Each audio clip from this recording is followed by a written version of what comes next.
Hello friends, मैं दीपक चौरसिया आप सभी का अपने YouTube channel Malvi competitive classes में एक बार फिर से स्वागत करता हूं।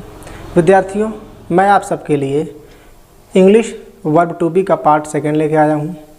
मेरे पहले पार्ट को इतना ज़्यादा समर्थन देने के लिए मैं आप सबका शुक्रिया अदा करता हूं।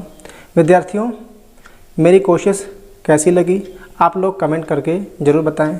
अगर मेरी वीडियो आपको अच्छी लगे, उपयोगी साबित हो तो इसे लाइक और मेरे चैनल को सब्सक्राइब करना ना भूलें और इसे अपने मित्रों में शेयर करना भी ना भूलें। आइए विद्यार्थियों, हम लोग वर्ब टू बी का पार्ट सेकंड जो है उसे देखते हैं। विद्यार्थियों, इस वीडियो का पूरा लाभ लेने के लिए अंत तक आप ज़रूर देखें। आइए तो देखते हैं वर्ब टू बी दूसरा पार्ट क्या है। विद्यार्थियों, हम लोगों ने इसके पहले पढ़ा था वर्ब टू बी। विद्यार्थियों, हमने अपने पहले वीडियो में आप लोगों से साझा किया था कि जिन सेंटेंस में, जिन वाक्य में क्रिया नहीं होती उसे हम वर्ब टू बी के अंतर्गत अध्ययन करते हैं। आइए विद्यार्थियों, हम जहां अपने पिछले वीडियो में पढ़े थे उसे आगे बढ़ते हैं। वर्ब टू बी मैंने आपको बताया था विद्यार्थियों, 3 पार्ट का होता है। एक होता है present verb to be, present verb to be, और दूसरा होता है past verb to be, past verb to be, और जो तीसरा होता है विद्यार्थियों future, future verb to be. विद्यार्थियों, हम लोग क्रम से पढ़ेंगे।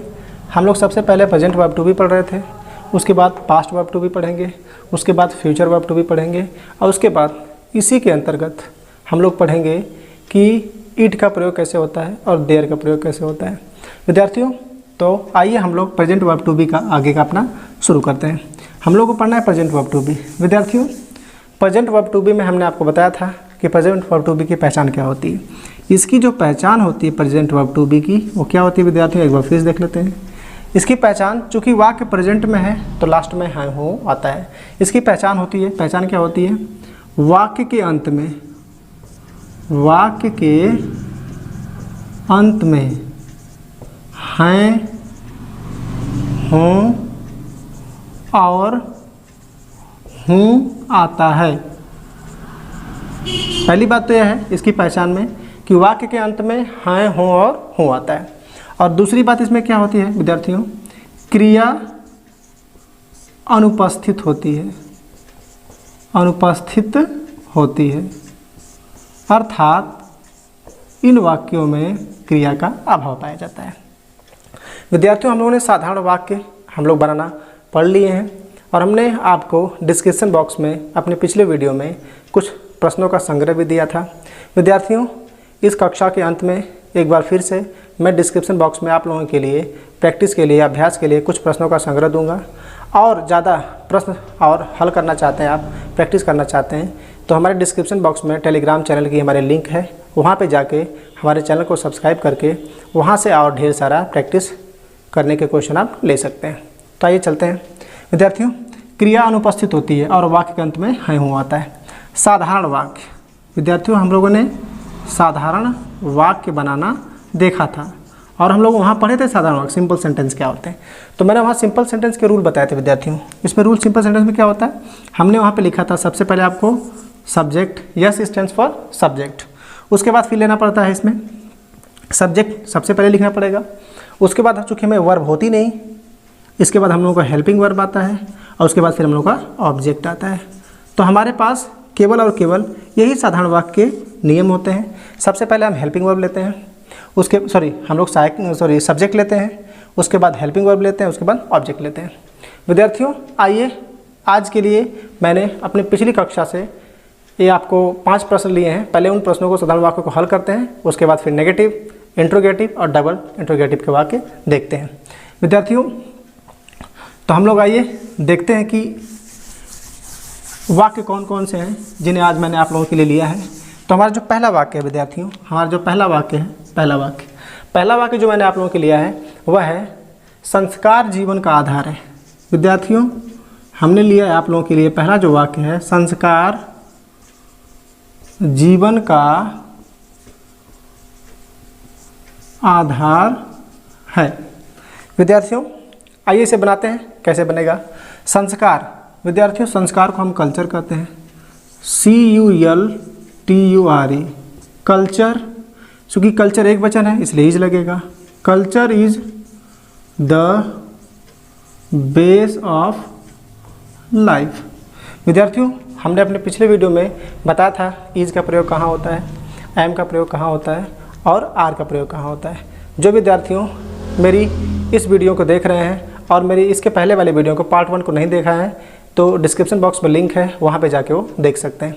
आइए विद्यार्थियों, तो हम लोगों ने आज का पहला एग्जाम्पल लिया, संस्कार जीवन का आधार है, culture is the base of life. उसके बाद जो दूसरा है, दूसरा वाक्य क्या होगा विद्यार्थियों, दूसरा वाक्य हमारा है प्रसन्नता, प्रसन्नता अच्छे अच्छे चरित्र का परिणाम है। विद्यार्थियों जो हमारा दूसरा है वो क्या है, प्रसन्नता अच्छे चरित्र का परिणाम है। इसे कैसे बनाएंगे, प्रसन्नता विद्यार्थियों happiness, HAPPINESS, happiness is the result of good conduct. विद्यार्थियों हमारा प्रसन्नता अच्छे चरित्र का परिणाम है, इसका इंग्लिश ट्रांसलेशन क्या होगा, हैप्पीनेस। चूँकि हैप्पीनेस हमारा सिंगुलर है इसलिए हमने इज लगाया है। उसके बाद the result of good conduct. आइए विद्यार्थियों हम अपना नेक्स्ट देखते हैं। आज जो हमारा तीसरा है, तीसरा एग्जाम्पल है सामाजिक दूरी, सामाजिक दूरी ही कोरोना का इकलौता कोरोना का इकलौता इलाज है। विद्यार्थियों आज का जो हमारा तीसरा सेंटेंस है वो क्या है, सामाजिक दूरी ही कोरोना का इकलौता इलाज है। तो क्या कहेंगे, सामाजिक दूरी इसमें सब्जेक्ट है, social distancing, SOCIALDISTANCING, social distancing. विद्यार्थियों एक वचन है इसलिए इज लगेगा। Social distancing is the only medicine of कोविड-19। विद्यार्थियों कोविड-19, जैसा कि हम लोगों को कोरोना महामारी का प्रकोप हम लोग को देख ही रहे हैं कितना भयावह है। विद्यार्थियों इसे कोविड-19 भी कहा जाता है। Social distancing is the only medicine of कोविड-19। आइए विद्यार्थियों हम अपना जो हमारा चौथा एग्जाम्पल है वो लेते हैं। चौथा एग्जाम्पल हमारा क्या है विद्यार्थियों, हमारा चौथा एग्जाम्पल जो है अंग्रेजी एक रुचिकर विषय है। अंग्रेजी एक रुचिकर विषय है। विद्यार्थियों जो हमारा एग्जाम्पल है वो क्या है, अंग्रेजी एक रुचिकर विषय है। इसे क्या कहेंगे, इंग्लिश इज एन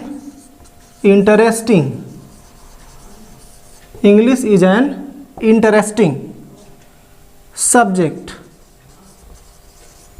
तो विद्यार्थियों हमारा चौथा एग्जाम्पल था English is an interesting subject. विद्यार्थियों देखते हैं हमारा पांचवा एग्जाम्पल क्या है, जो मैंने आप लोगों के लिए पांचवा एग्जाम्पल लिया है। पांचवा एग्जाम्पल क्या है आइए उसे भी देखते हैं।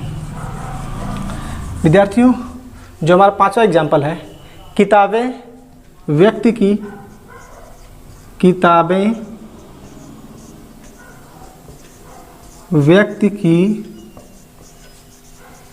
सच्ची मित्र होती हैं, या किताबें व्यक्ति की सच्ची मित्र हैं। विद्यार्थियों हमारा आज का जो पांचवा सेंटेंस है वो पांचवा सेंटेंस क्या है, पांचवा सेंटेंस है किताबें व्यक्ति की सच्ची मित्र होती हैं। तो इसे हम कैसे बनाएंगे, बुक्स बहुवचन है विद्यार्थियों तो आर लगाएंगे। Books are the real friend, books are the real friend of men. विद्यार्थियों किताबें हर व्यक्ति की सबसे अच्छी मित्र होती हैं। तो हम इसे क्या बनाएंगे, किताबें व्यक्ति की अच्छी मित्र होती हैं या सबसे अच्छी मित्र होती हैं। Books are the real friend of man. विद्यार्थियों, मैंने साधारण वाक्य पर आधारित यह 5 वाक्य एक अभ्यास के तौर पे आप लोगों के सामने साझा किया है। आइए विद्यार्थियों, हम नेगेटिव सेंटेंस को पढ़ते हैं कि प्रेजेंट वर्ब टू बी का नेगेटिव सेंटेंस कैसे बनाया जाता है। विद्यार्थियों, आइए हम लोग नेगेटिव सेंटेंस पढ़ते हैं। प्रेजेंट वर्ब टू बी का नेगेटिव सेंटेंस क्या है, इसके नियम क्या हैं, इसे आइए हम लोग देखते हैं। Present verb to be negative, NEGATIV, negative sentence, negative sentence. विद्यार्थियों, नेगेटिव सेंटेंस के जो रूल होते हैं वो रूल क्या है, सिंपल साधारण रूल होते हैं। जनरल स्ट्रक्चर, जो जनरल स्ट्रक्चर होते हैं वो क्या होते हैं विद्यार्थियों, जनरल स्ट्रक्चर सभी टेंस में फॉलो करते हैं, इसलिए आपको जनरल स्ट्रक्चर भी पता होना चाहिए। जनरल स्ट्रक्चर नेगेटिव में क्या होते हैं, सबसे पहले हम लोग सब्जेक्ट लिखते हैं। हमारा क्या होता है, सब्जेक्ट। सबसे पहले सब्जेक्ट लिखते हैं, उसके बाद विद्यार्थियों क्या लिखते हैं, हेल्पिंग वर्ब, या फिर आप एक्सिलरी वर्ब भी कर सकते हैं। उसके बाद फिर क्या लिखते हैं विद्यार्थियों, नॉट। उसके बाद फिर हम विद्यार्थियों जनरल स्ट्रक्चर के बारे में बात कर रहे हैं। सबसे पहले सब्जेक्ट लिखते हैं, हेल्पिंग वर्ब लिखते हैं, उसके बाद नॉट लिखते हैं, उसके बाद वर्ब लिखते हैं, उसके बाद फिर ऑब्जेक्ट लिखते हैं जो कि ऑप्शनल होता है। विद्यार्थियों, ये जो स्ट्रक्चर मैं आपके सामने लिख रहा हूँ ये जनरल स्ट्रक्चर है, यह हर टेंस में फॉलो होता है। विद्यार्थियों, मैंने साधारण वाक्य के लिए भी जनरल स्ट्रक्चर आपको बताया था। मैंने कहा था साधारण वाक्य के लिए जो जनरल स्ट्रक्चर होता है, सबसे पहले क्या होता है, सब्जेक्ट, उसके बाद हेल्पिंग वर्ब, उसके बाद वर्ब, उसके बाद ऑब्जेक्ट, उसमें नॉट नहीं रहता। लेकिन हम लोगों को पढ़ना है present verb to be. Verb to be की स्ट्रक्चर क्या होगी, तो वर्ब टू बी के लिए क्या हो जाएगा, वर्ब टू बी के लिए, वर्ब टू बी के लिए हमारा जो स्ट्रक्चर होगा वो क्या होगा विद्यार्थियों, वर्ब टू बी में वर्ब होती ही नहीं, क्रिया नहीं पाई जाती, अनुपस्थित होती है, इसलिए वर्ब टू बी में वर्ब का ये जो पार्ट है वो क्या हो जाएगा, कट जाएगा। तो इस प्रकार हमारा जो संरचना होगी वाक्य निर्माण की वो क्या होगी, सबसे पहले सब्जेक्ट लिखेंगे, उसके बाद हेल्पिंग वर्ब लिखेंगे, उसके बाद फिर नॉट लिखेंगे, उसके बाद फिर ऑब्जेक्ट लिखेंगे। विद्यार्थियों, इस प्रकार हम क्या करेंगे, अपना वाक्य बनाएंगे। क्रम हमारा ऐसा होगा, सबसे पहले हम अपने वाक्य का सब्जेक्ट लिखेंगे, उसके बाद हेल्पिंग वर्ब। विद्यार्थियों, हेल्पिंग वर्ब वही है, कौन कौन सी हेल्पिंग वर्ब है हम लोगों ने देखा है, एक होती है इज, एक होती है एम, एक होता है आर।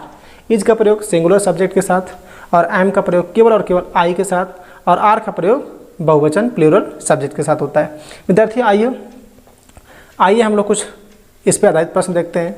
सबसे पहले हमारा जो एग्जाम्पल पहला है, पहला एग्जाम्पल हमारा क्या है विद्यार्थियों, पहला जो हम इसका एग्जाम्पल ले रहे हैं वो पहला एग्जाम्पल क्या है, गणित एक आसान विषय नहीं है।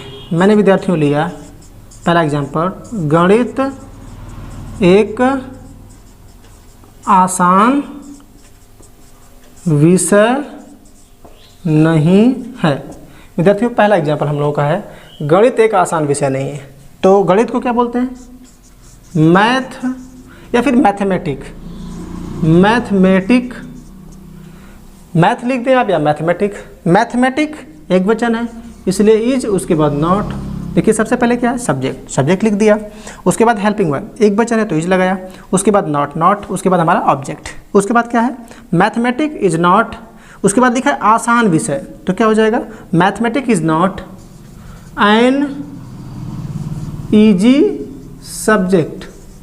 क्या हो जाएगा विद्यार्थियों, mathematic is not an easy subject, या फिर math is not an easy subject. विद्यार्थियों, तो आइए हम लोग दूसरा एग्जाम्पल देखते हैं दूसरा एग्जाम्पल हम लोगों का क्या है, नेगेटिव वाक्य का। देखते हैं हम लोग दूसरा एग्जाम्पल क्या है विद्यार्थियों। तो जो हमारा दूसरा एग्जाम्पल है, दूसरा एग्जाम्पल क्या है उसे देखते हैं।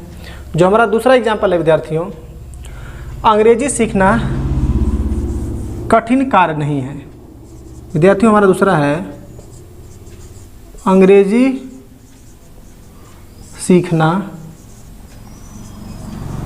कठिन नहीं है।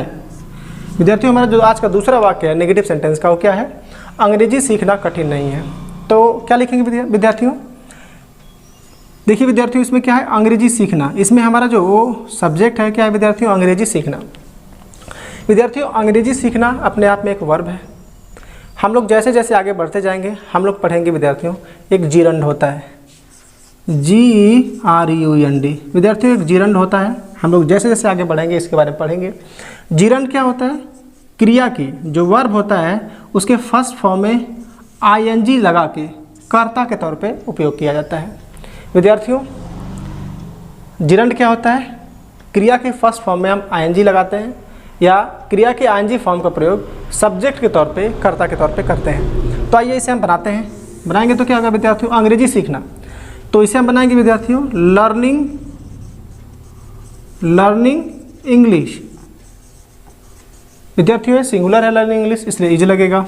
लर्निंग इंग्लिश इज नॉट, इसमें लिखा है अंग्रेजी सीखना कठिन नहीं है। Learning English is not a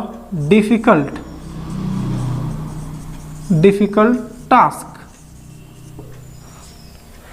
विद्यार्थियों इसमें हम लोगों ने क्या लिखा है, learning English is not a difficult task.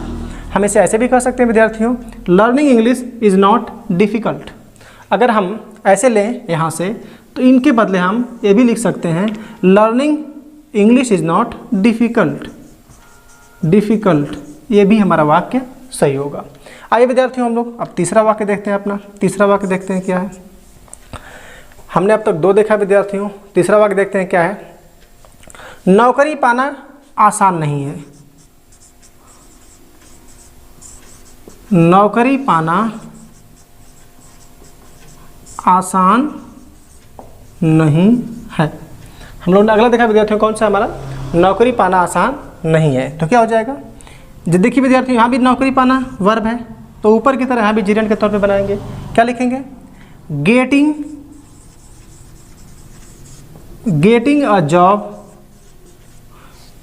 A job, नौकरी पाना is not, getting a job is not an easy task. EASY विद्यार्थियों, ये यस है, EASY TASK। Getting a job is not an easy task. विद्यार्थियों task लिखा गया है TASK। आइए विद्यार्थियों तो हम अपना चौथा देखते हैं। हमारा चौथा क्या है, getting a job is not an easy task, जो हमारा चौथा है। अगला, मैं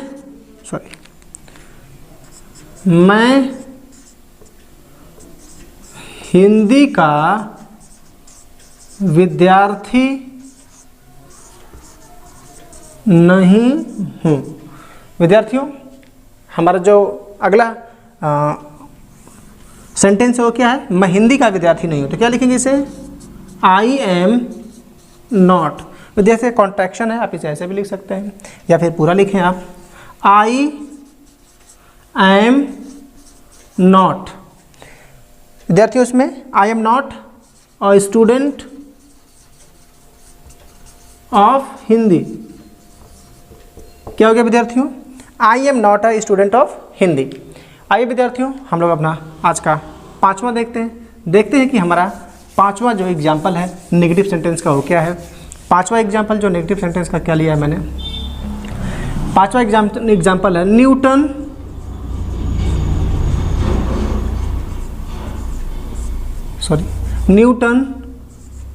रसायन विज्ञान के पिता नहीं हैं। विद्यार्थियों हमने लिखा है न्यूटन रसायन विज्ञान के पिता नहीं है। आइए देखते हैं हम लोग क्या लिखेंगे इसे। हम लिखेंगे न्यूटन, सब्जेक्ट हमारा न्यूटन है, न्यूटन एक वचन है तो इज, उसके बाद तुरंत नॉट, न्यूटन इज नॉट। उसके बाद रसायन केमिस्ट्री के पिता father of, Newton is not father of chemistry. विद्यार्थी तो हमारा इसका ट्रांसलेशन क्या हुआ, Newton is not the father of chemistry. Sorry विद्यार्थियों, Newton is not the father of chemistry. विद्यार्थियों इस प्रकार नेगेटिव सेंटेंस के मैंने आपको 5 एग्जाम्पल लिए। विद्यार्थियों मेरा यह प्रयास है कि असर्टिव के 5, नेगेटिव के 5, इंट्रोगेटिव के 5 और डबल इंट्रोगेटिव के 5 एग्जाम्पल मैं आपसे साझा करूं और प्रत्येक negative, interrogative, double interrogative, assertive सारे सेंटेंस का एग्जाम्पल आपको अपने टेलीग्राम या लिंक के माध्यम से प्रोवाइड कराऊँ। तो विद्यार्थियों आइए आगे चलते हैं, इंट्रोगेटिव के सेंटेंसेस के बारे में पढ़ते हैं, वो क्या होते हैं, उनकी स्ट्रक्चर क्या होती है। आइए फ्रेंड्स देखते हैं इंट्रोगेटिव सेंटेंस क्या होता है। विद्यार्थियों इंट्रोगेटिव सेंटेंस देखते हैं। विद्यार्थियों इंट्रोगेटिव सेंटेंस हम लोग जो पढ़ रहे हैं, एक इंट्रोगेटिव सेंटेंस, इसके बाद डबल इंट्रोगेटिव सेंटेंस। तो पहले देखते हैं इंट्रोगेटिव सेंटेंस में कौन है। विद्यार्थियों जो ए इंट्रोगेटिव सेंटेंस है इसे हम लोग यस या और नो टाइप के भी सेंटेंस कहते हैं। विद्यार्थियों जो मैंने इसे लिया है इंट्रोगेटिव सेंटेंस में, इसे यस और नो टाइप के सेंटेंस भी कहते हैं।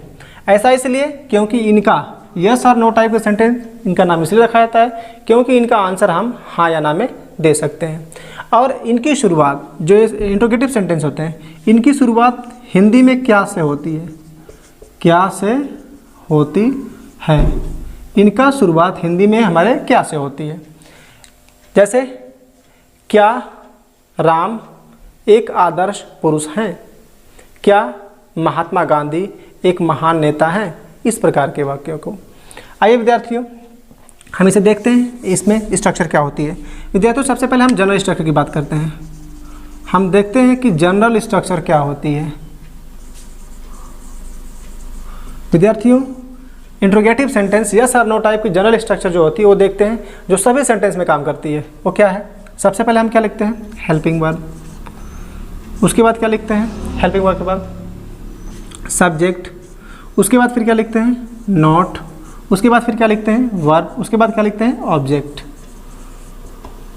इस प्रकार हमारा जो जनरल स्ट्रक्चर होता है, विद्यार्थियों ध्यान रहे चूँकि इंट्रोगेटिव सेंटेंस है तो लास्ट में हमारा क्वेश्चन मार्क नेसेसरी हो जाता है, अनिवार्य हो जाता है। तो ये विद्यार्थियों जैसे जैसे टेंस होते हैं उसी के अनुसार जैसे जैसे आपकी वर्ब बदलती है उसी प्रकार हेल्पिंग वर्ब भी बदलती है। प्रेजेंट में जहाँ थोड़ा सा नियम बदलता है उस तरह कंटिन्यूअस परफेक्ट में भी नियम बदलता है। लेकिन हम जनरल स्ट्रक्चर की बात करें तो जनरल स्ट्रक्चर जो इंट्रोगेटिव का होता है ये होता है, चूँकि हमारे पास क्या है, हम वर्ब टू बी पढ़ रहे हैं तो वर्ब टू बी में वर्ब नहीं होती, तो इस वर्ब को हम क्या कर सकते हैं? काट सकते हैं। तो इस प्रकार हमारा जो वर्ब टू बी के लिए संरचना होगी, वो स्ट्रक्चर होगा, वो क्या होगा? जो वर्ब टू बी के लिए हमारा स्ट्रक्चर होगा वो क्या होगा? सबसे पहले हम क्या लिखेंगे? Helping verb. और हेल्पिंग वर्ब कौन सी लिखेंगे? इज एम आर में से कोई एक। उसके बाद फिर क्या लिखेंगे? Subject. Yes stands for subject. उसके बाद फिर क्या लिखेंगे? नॉट। विद्यार्थियों अगर नॉट है तो लिखेंगे, नहीं है तो नहीं लिखेंगे। उसके बाद फिर हमारा क्या आ जाएगा? ऑब्जेक्ट। ऑब्जेक्ट आ गया। और लास्ट में हमें क्वेश्चन मार्क नेसेसरी है क्योंकि न लगाने से सेंटेंस हमारा गलत हो जाता है। आप चाहें तो इसे नोट डाउन भी कर सकते हैं। विद्यार्थियों तो इस प्रकार हम लोगों ने देखा इसकी स्ट्रक्चर क्या होती है। आइए एक एग्जाम्पल लेते हैं। आइए एग्जाम्पल लेते हैं। एग्जाम्पल्स के माध्यम से हम लोग समझते हैं कि क्या होते हैं। पहला एग्जाम्पल ले लेता हूँ मैं, है ना। क्या राम, पहला एग्जाम्पल मैंने लिया, क्या राम एक आदर्श पुरुष नहीं हैं। हमने लिया विद्यार्थियों क्या राम एक आदर्श पुरुष नहीं है। तो क्या है? तो सबसे पहले साइक्रिया लगाएंगे। साइक्रिया किसके अनुसार? सब्जेक्ट। सब्जेक्ट हमारा क्या है? राम। राम एक वचन है तो इज लगेगा, इज राम। विद्यार्थियों सबसे पहले हमने हेल्पिंग वर्ब लिया इज, उसके बाद सब्जेक्ट है, उसके बाद नॉट। नॉट है इसमें, नॉट। उसके बाद फिर क्या लिखेंगे? ऑब्जेक्ट। इज राम नॉट, उसके बाद लिखा है एक आदर्श पुरुष। Is Ram not an ideal person. Is Ram not an ideal person. विद्यार्थियों उसके बाद आइए हम लोग दूसरा लेते हैं। दूसरा, क्या मैं आपका मित्र नहीं हूँ। विद्यार्थियों अगला लेते हैं। अगला हमारा क्या है? क्या मैं आपका मित्र नहीं हूँ। तो क्या बनाऊँगा? देखिए मैं इसमें है तो मैं के साथ आई लगता है तो सबसे पहले लिखेंगे आई, सॉरी आई के साथ एम लगता है तो सबसे पहले एम लिखेंगे। Am I not, am I not your friend. तो क्या हो गया विद्यार्थियों, लास्ट में क्या रहेगा, क्वेश्चन मार्क। लास्ट में क्या रहेगा विद्यार्थियों, question mark. Am I not your friend. विद्यार्थियों हमने 2 एग्जाम्पल लिया है, आइए हम लोग आगे एग्जाम्पल भी देखते हैं। अगला एग्जाम्पल हमारा क्या है, तीसरा।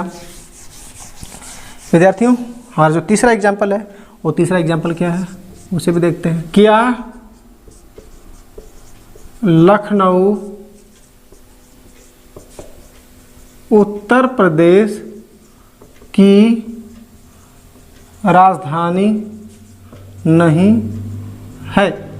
विद्यार्थियों हमारा जो अगला तीसरा एग्जाम्पल हो क्या है, क्या लखनऊ उत्तर प्रदेश की राजधानी नहीं है। इसे बनाएंगे तो क्या हो जाएगा, लखनऊ।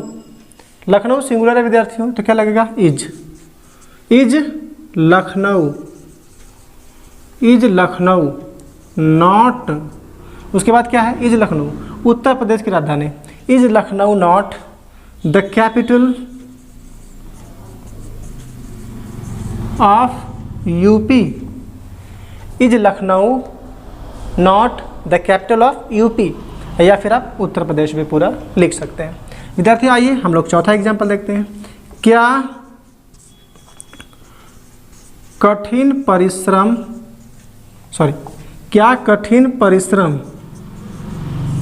सफलता का रहस्य नहीं है। हम लोगों ने क्या लिखा विद्यार्थियों, क्या कठिन परिश्रम सफलता का रहस्य।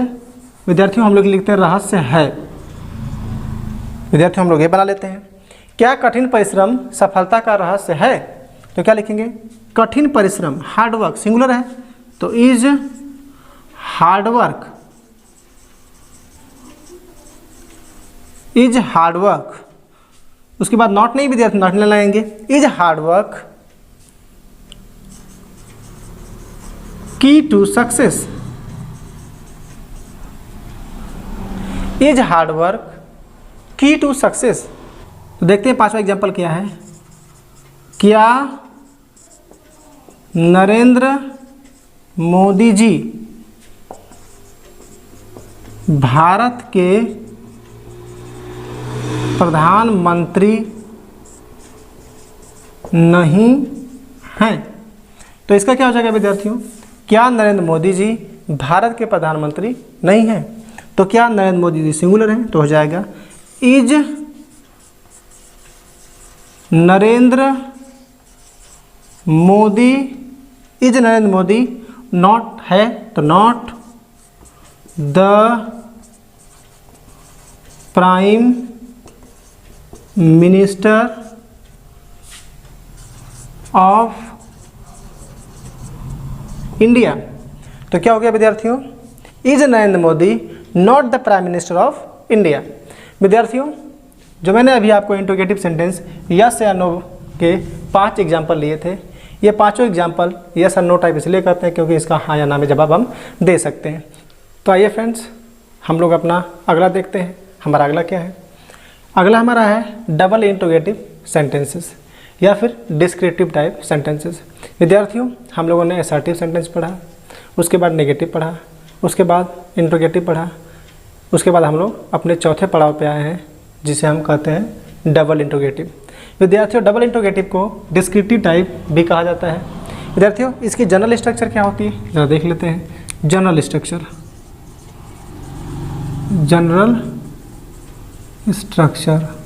इसकी जनरल स्ट्रक्चर क्या होती है डबल इंट्रोगेटिव की।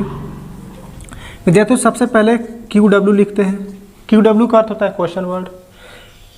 उसके बाद फिर क्या लिखते हैं, उसके बाद हेल्पिंग वर्ब लिखते हैं, उसके बाद फिर हम लोगों का सब्जेक्ट आता है, उसके बाद अगर नॉट रहता है तो नॉट आता है, उसके बाद वर्ब आती है, उसके बाद ऑब्जेक्ट आता है और उसके बाद लास्ट में हम क्वेश्चन मार्क लिखते हैं।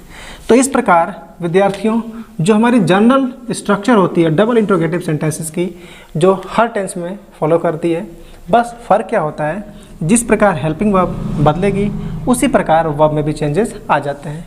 वर्ब की फर्स्ट फॉर्म उपयोग की जा सकती है, सेकेंड फॉर्म, ING फॉर्म और थर्ड फॉर्म भी उपयोग की जा सकती है।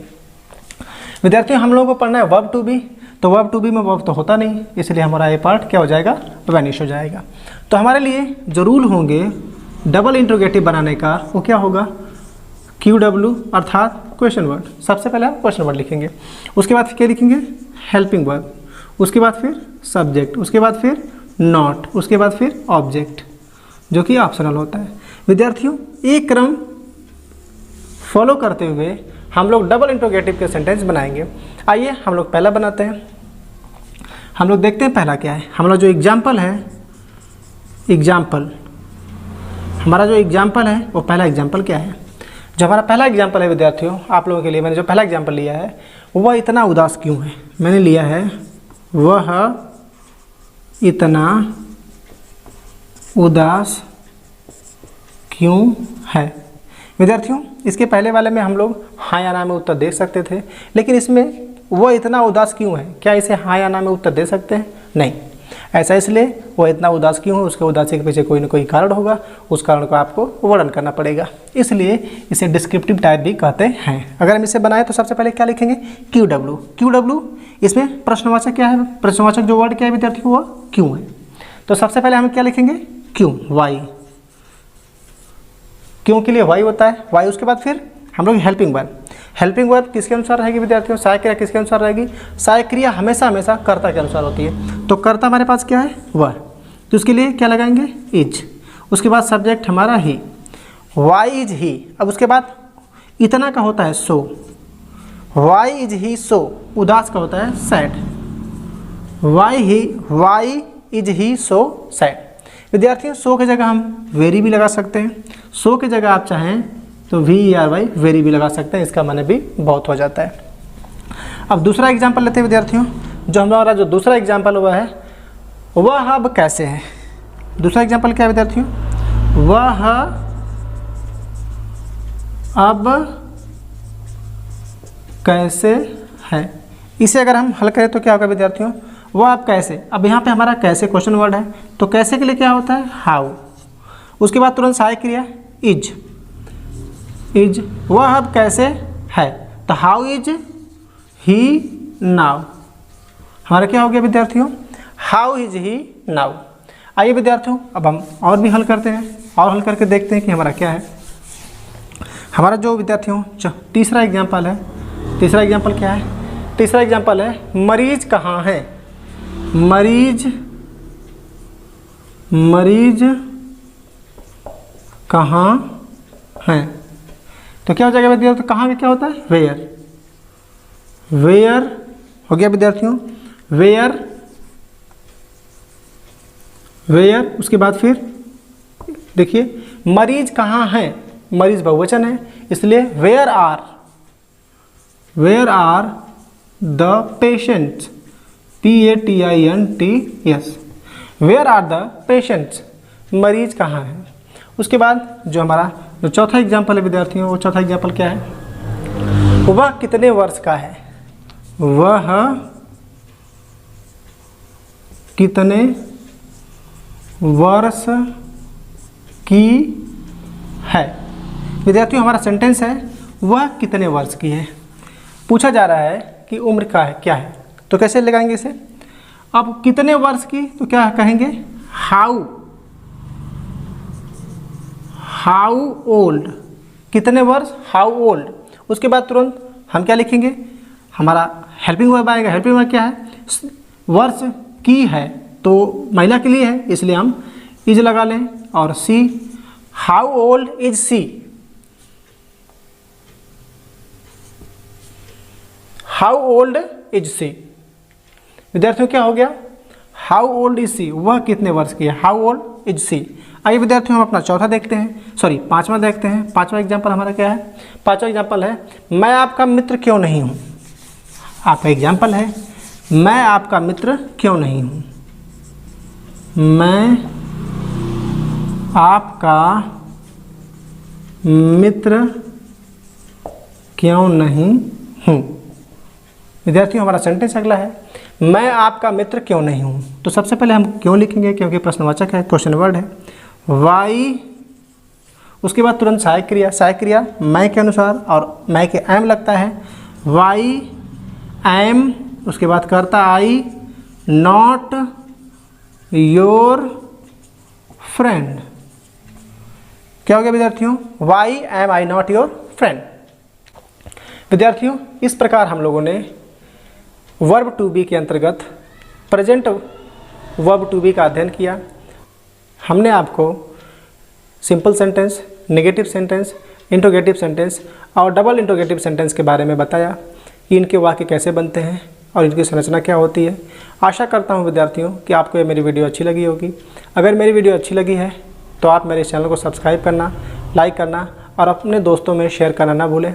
विद्यार्थियों, मेरी अगली वीडियो आपको सबसे पहले मिल सके इसके लिए बेल आइकन को दबाना ना भूलें। मेरी वीडियो देखने के लिए आप सभी का धन्यवाद। आपका दिन शुभ हो।